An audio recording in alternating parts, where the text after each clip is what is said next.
Hey y'all, and welcome back to another video of My Creative Life with Kelssweetie, where we read books and we make art. Today we are talking about women in translation. August is Women in Translation Month.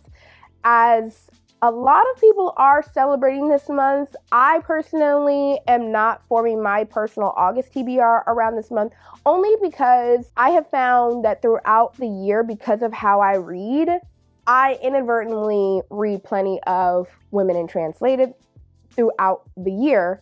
And being an artist, I kind of want to take out more time to really focus on other artists and their craft within the book world. So regardless of that, though, it does not mean that I don't have some book recommendations for you and that this month isn't important. I wanted to kind of come to y'all with some recommendations of some favorites of my own on my bookshelf, as well as some books that I'm currently trying to get to on my TBR, two of which I plan on reading in September. So let's get into the video. I really don't want to spend too much time today talking your ear off. We will see. That's always the plan, but we will see if I stick to that.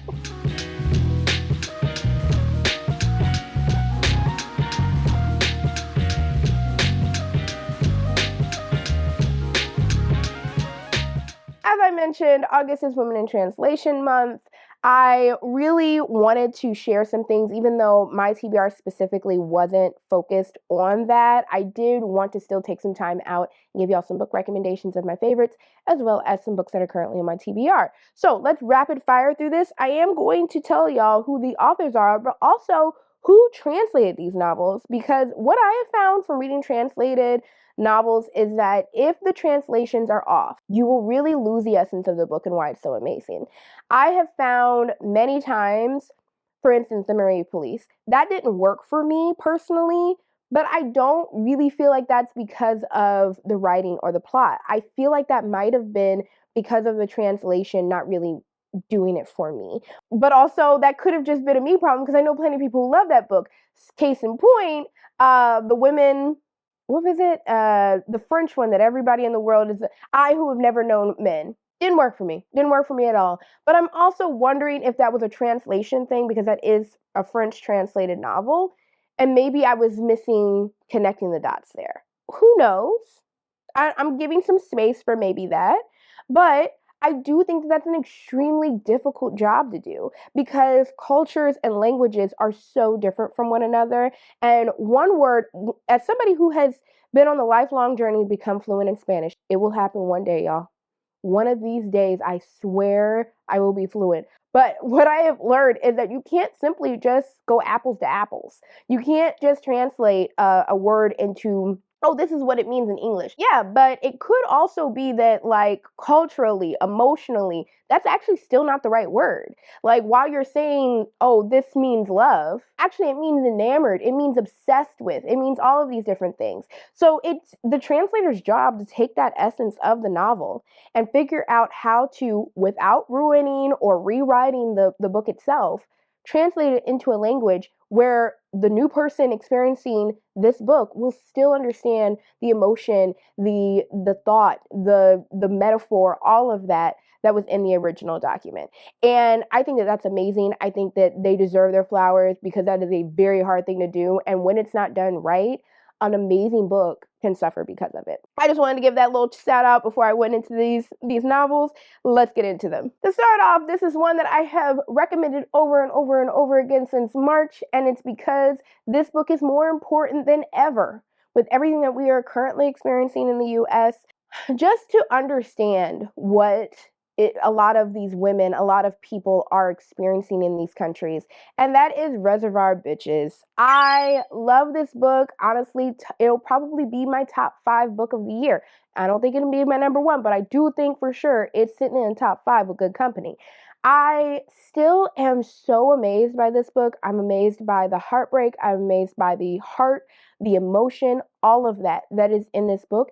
And this, again, shows how important translation is, because, again, somebody had to go in here, and that somebody was Heather Cleary and Julia Sanchez, and take Dalia de las Sierras words and turn them into something that was understandable for an English language. That it wasn't just simply, oh, let me just say this word that's a direct translation, put it in Google Translate, but instead, let me understand what this book is trying to say, what these stories are trying to say, and then go and find the correct words for them in English, which is amazing because some of the books and the stories in here I had to take pauses from, and some were like 5-6 pages long, making me feel that way. So again, I cannot recommend this book enough. I've not seen it enough on BookTube. Like, I've been seeing it flying everywhere on Bookstagram, but nowhere on BookTube. So I will continue to bring this up on BookTube until I start seeing some people read this book over here. Quick little synopsis. These are 13 slightly intertwined stories of femmes that are living in Mexico.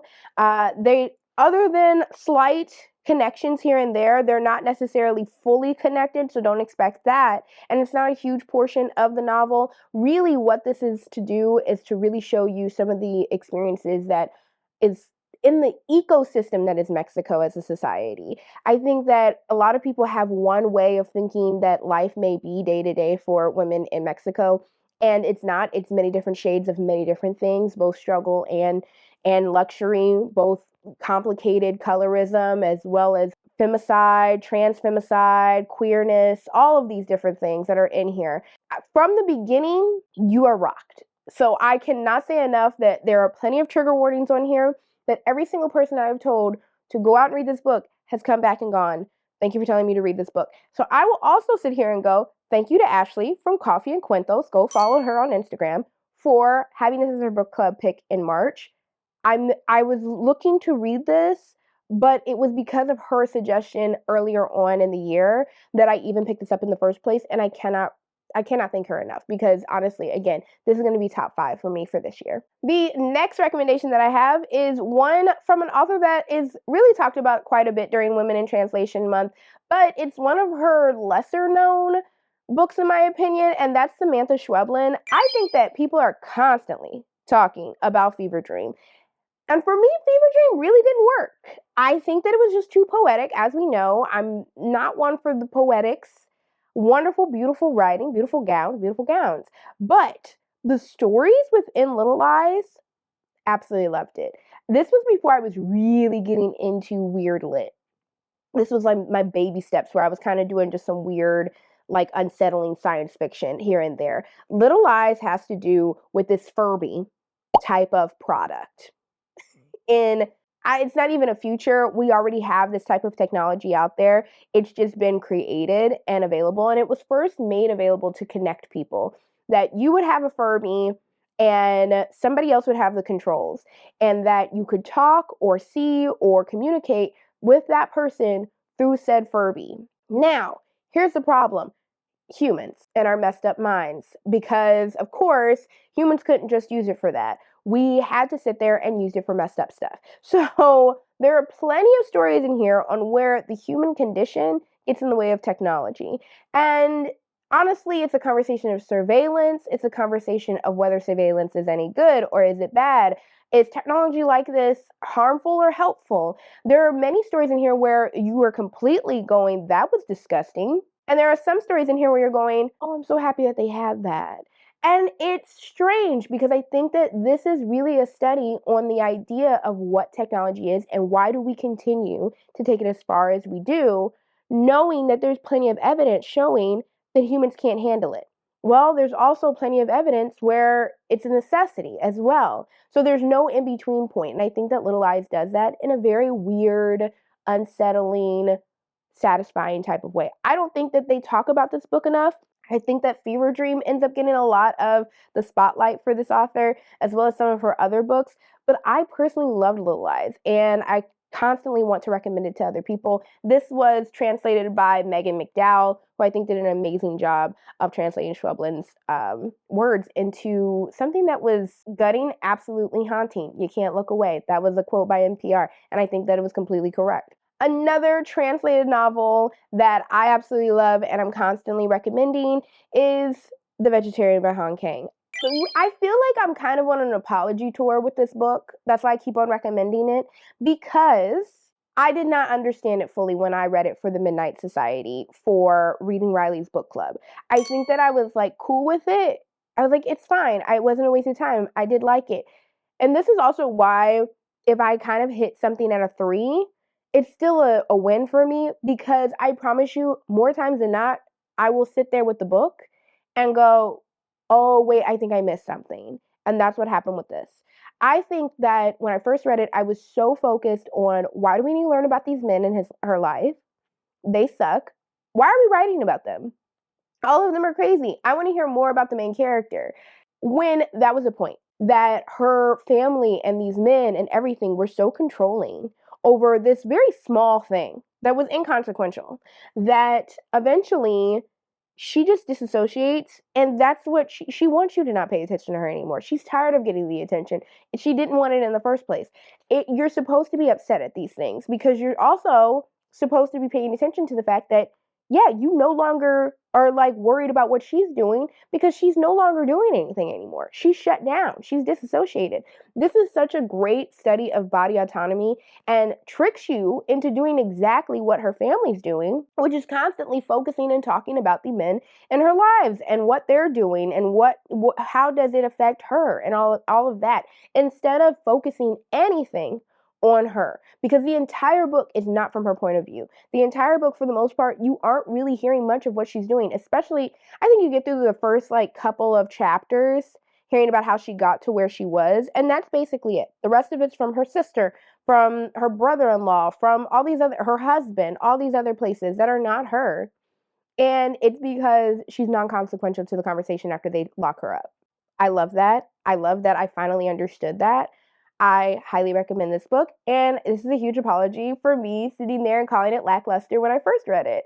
Now, who translated this? Shout out to Deborah Smith. Deborah Smith translated this, and I think that she really had a hard task on her hands because this is very culturally significant, and I think one thing I've noticed is that it's very hard, especially into the English language, which has its own downfalls, to sit there and translate something that is culturally significant into the English language in a way that makes people, the Americans who are reading it, understand the emotion, the depth, the different nuances within it. I think she did an amazing job, and I cannot say enough. I think that she deserves to be on this cover somewhere. I don't know why she's not on the cover. She's only on the inside. Another translated work that I really found that I loved recently, and now I'm kind of looking, and a lot of these are short story novels. So I love a good short story, I guess, now that I'm seeing it. The rest of my, I think there's only one short story for my TBR, but I'm just surprised kind of looking at it now. Boris Chung's Cursed Bunny. I thrifted this. It was amazing. Every single story was absolutely fantastic. I think that they were weird and interesting and ran all these different genres that I love, like from fantasy to horror to just plain old lit fic to just something that was absolutely weird. I mean, at one point, this woman ends up birthing like a person or a clone of herself from her excrement that's in the toilet. And it's supposed to be a conversation around aging. What? I absolutely love this book. I still need to read Utopia by Bora Chung, but I know that I'll probably be just as impressed. She's coming out with another book that I think I've already pre-ordered. I have to like look to see. I've seen this around because of the cover and hadn't decided to pick it up, hadn't really heard much in regards to like the actual stories that were in here. And then I saw the first story and I thought, okay, I'll go and pick it up. Best decision I ever made. Best decision I ever made. If you're looking for, again, something that's not just, I know that for some people, reading a grouping of short stories that are kind of all the same type of genre, like they like that. They know a genre they like, boom.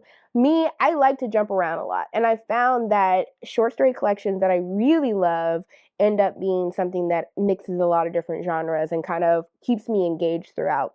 I can't really, I told you one of the stories already, but there's another one in there that has to do with the cursed bunny itself and good luck and bad luck and folklore, but also capitalism and revenge and everything. This is all the cursed bunny, and also revenge of the other woman in a marriage and that's another one. A haunting. Oh, the last story. I cannot tell you enough how that last story really solidified how great of a book this was for me personally. This was translated by Anton Her. Anton Her, you did a great job here. You did a great job. I really did love this, and I can't recommend you. And don't be like me and wait forever to pick this book up. Just go ahead and just do it already. We're now going to move into my TBR of translated works. I have had some of these recently. I bought one of these. I did thrift and has been sitting on my shelf far too long, and I'm hoping that I can get to it. I don't know if it'll be this year, but I will end up reading it at some point. Let's start off with My Husband by Maud Ventura. I know so many of y'all have read this. So many of y'all have read this. Like earlier this year, I feel like it was like March where everybody in the world was reading this for Women's History Month for some reason. This is French translated. I heard that it's weird. I heard that it's just a weird time. This is about a woman who is like, she's 40 years old and she's just obsessed with her husband. Absolutely obsessed. Like, honestly, my man is where she's at. Now, I want to know why so many horror and like weird lit readers are reading this, because luckily y'all have not spoiled it, which thank you. Thank you for your service on not doing that. I'm sitting here and I'm like, she realizes she goes too far. What has she gone too far about? Like, that's what I'm wondering. Because in theory, the people that I've known who've read this should not be really into this book like they have been. Like, because it's just like this woman who's completely obsessed with her man. I mean, I don't really know when I'm going to get to this, but it's not that long. Like, it'll have to be read at some point. Emma Ramadan, translation copyright. Emma Ramadan. That's got to be right. Y'all, let's post it on the thing. Why do I need to search for it? Oh, you know what? I'm crazy. It says it right here on the cover. Okay. I'm blind, y'all. Yeah. Translated by Emma Ramadan. I'm excited to read this one. Let's move on. Oh my God, that was so embarrassing. I got that on camera. The next one is one that I have been meaning to read for a while. I started it and then I ended up shelving it because I kind of wanted to get to a couple of other things, but I do want to double back on this at some point in time, and that is Life Ceremony by Sayaka Murata. This is by the same author who did Convenience Store Woman, which, again, was fine. I wasn't mad at it. I've kept it in my library, but a lot of people love that book, and it didn't move me as much, which I'm upset about. Like, I wanted to be moved by that book, but I wasn't fully moved by it. Like, it was, don't get me wrong, it was fine. It was good. I was not like, oh, this is bad. It just wasn't absolutely moving. And so I was like, let me try again and let me try some of their short stories. So Life Ceremony, I'm going to I don't think that I'm going to get to it this year. I'm going to be honest with you. I think that there is a great story in there when I started it that has to do with the idea that when people pass, we use all of their body, like as actual food, as fabric, as all these different things. And I think that that's unsettling, but also very, very interesting. And I was interested by it. I think that I just had a lot on my list in May that I wanted to get to before I finished this. So I will come back to this one. This was translated by Jenny Tapley Takemori. We will see how that goes. I hope that what I've read so far is really an indication of the rest of the book, because I was enjoying myself. The next two I'll be reading next month, so this is kind of like a little sneak peek of what I have planned to read in September. First is Jawbone by Monica Ojeda.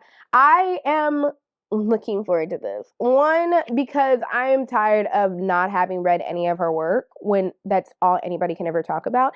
And I've seen this cover, wanted to pick up this book now for years. Like, when did this come out? Like, I'm so behind I love the interior.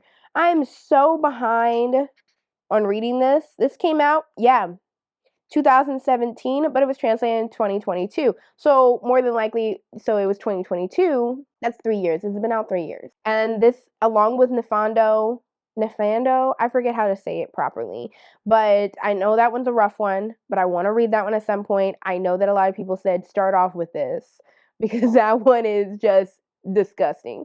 And I've been seeing this everywhere, and I'm like, okay, finally, I'm gonna finally get to read this. It is a huge excitement point for me. This, I think it has to do with two queer best friends. And like, are they in love with each other? Is there a teacher? When Fernanda, Annalise, and their friends from the Delta Bilingual Academy convene after school, Annalise leads them in thrilling but increasingly dangerous rituals to a rhinestone Dior-scented drag queen god of her own invention. Even more perilous is the secret Annalise and Fernanda share, rooted in a dare in which violence meets love. Meanwhile, their literature teacher, Miss Clara, who is obsessed with imitating her dead mother, struggles to preserve her deteriorating sanity. Each day, she edges nearer to a total break with reality, interweaving pop culture references and horror concepts drawn from Herman Melville, H.P. Lovecraft, and anonymous creepypastas. Jawbone is an ominous, multivocal novel that explores the terror inherent in the pure potentiality of adolescence and the fine line between desire and fear. Okay, I read that, still didn't tell me much. It just tells me there are some crazy girl stuff happening in here. That's it. I'm happy about that. I love crazy girl stuff. So, looking forward to that. This was translated by Sarah Booker. We'll see how it translates for me. I know that a lot of people love this book, though. But I also know a lot of people love Convenience Store Woman, and we saw where that went for me. So, I'm hoping that this lives up to the hype that I have for it. The final book that I will be reading is one that you guys have heard me talk about quite a bit at this point because I've been obsessed with the cover, and that is Woodworm by Layla Martinez. This, honestly, is my pride and joy. Even if I hate this book, I will keep it for this cover because I'm still so obsessed with it. But I am looking forward to it.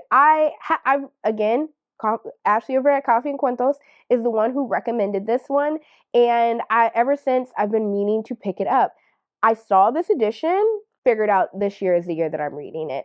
It has to do with a haunted house, and it has to do with a daughter and her grandmother, and I think that her father ended up kind of like selling not their souls, but their house to like some demon, and they're still living inside of it or whatever. That is what I've gotten from the plot. Maybe I need to read the plot. I'm going to read the plot real quick. The house breathes. The house holds bodies and secrets. The house is visited by ghosts, by angels that line the roof like insects, and by saints that burn the bed sheets with their halos. Built long ago by a small-time hustler to control his wife, the house won't let their daughter and her granddaughter leave.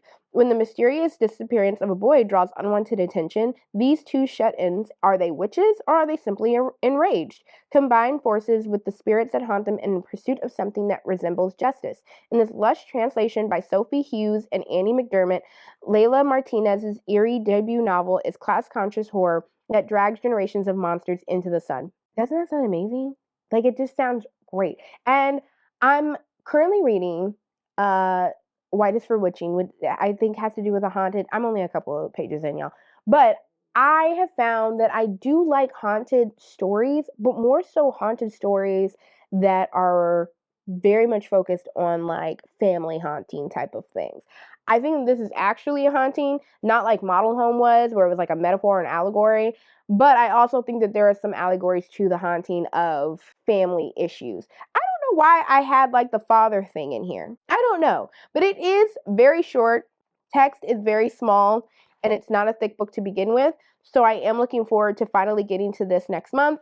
Even if I don't end up liking it, I'm keeping this book because this is a gorgeous book. That is it for today's video, y'all. Thanks, y'all, for watching. Kind of like looking at some of my other books that I have. While I'm reading translated all year, I think that I don't notice that they're translated until somebody brings up like, hey, do you have any translated book recs like this video? And then I realize, oh yeah, I've read a translated work. And while there's good things and bad things to that, I think being more conscientious of whether or not I'm picking up translated work is important, especially by considering I read so much women horror and women weird lit and everything. So I'm going to definitely pay more attention to that in the future, to be honest. But I do think that I am at least happy that I am reading translated all year, that I'm not simply waiting for a certain like month to come up to only read it then and be like aware of it.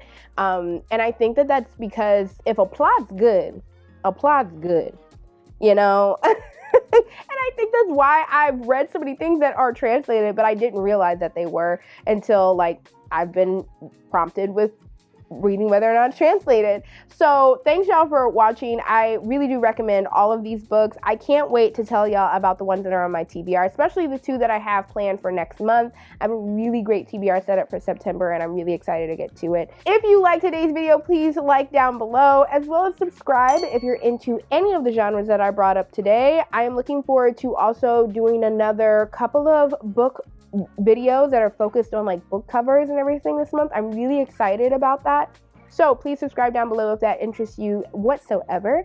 And I will see y'all in the next one. Bye.